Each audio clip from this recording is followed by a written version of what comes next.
अबू आजमी के विवादित बयान पर एक और सियासी प्रतिक्रिया सामने आई है। राज्य के चिकित्सा एवं शिक्षा मंत्री हसन मुश्रीफ ने कहा कि अबू आजमी वारकरी संप्रदाय के महत्व को नहीं समझते। उन्होंने कहा कि वारकरी संप्रदाय महाराष्ट्र की सदियों पुरानी परंपरा का हिस्सा है और उसे नमाज या किसी दूसरी धार्मिक क्रिया से तुलना करना अनुचित है।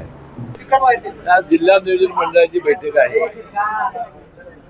आणि या जिल्हा नियोजन मंडळाच्या बैठकीनंतर पावसाळ्यात विकास कामं मार्गी लावायची असतात, त्याबद्दल आज चर्चा होणार आहे।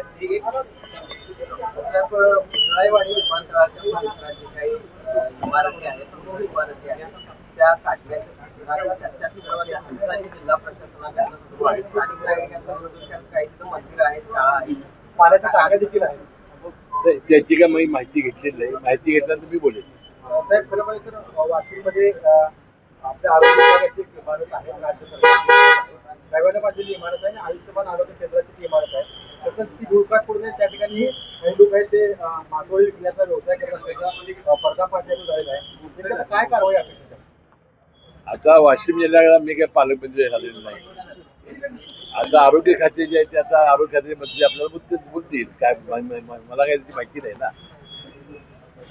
एक दोन पावसात कोल्हापूरच्या रस्त्यांची डबे पडले, कोल्हापूरच्या रस्त्यांची स्थिती खराब आहे, ती आपल्याला पावसाळ्यात झाल्यानंतर चांगली केली पाहिजे, त्यासाठी चांगला निधी आम्ही आणू। माळेगाव कारखान्यासाठी काल मतदान झालं, खरं तर एका राज्याचा उपमुख्यमंत्री आणि अर्थमंत्री असलेल्या व्यक्तीने निवडणूक लढवावी का असा एक सवाल केला। शरद पवारांनी देखील या सगळ्या संदर्भात भूमिका कसं बघता ऐकून? अजित पवारांच्या नेतृत्वाखाली गेल्या वेळेला सुद्धा माळेगाव सहकारी साखर कारखाना ताब्यामध्ये होता।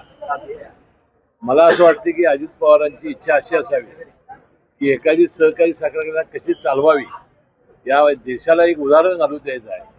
देशात सर्वात जास्त उसाला दर देऊन त्याला मला वाटतं याबद्दल एक अनेक सहकारापुढे आदर्श ठेवायचे असतात।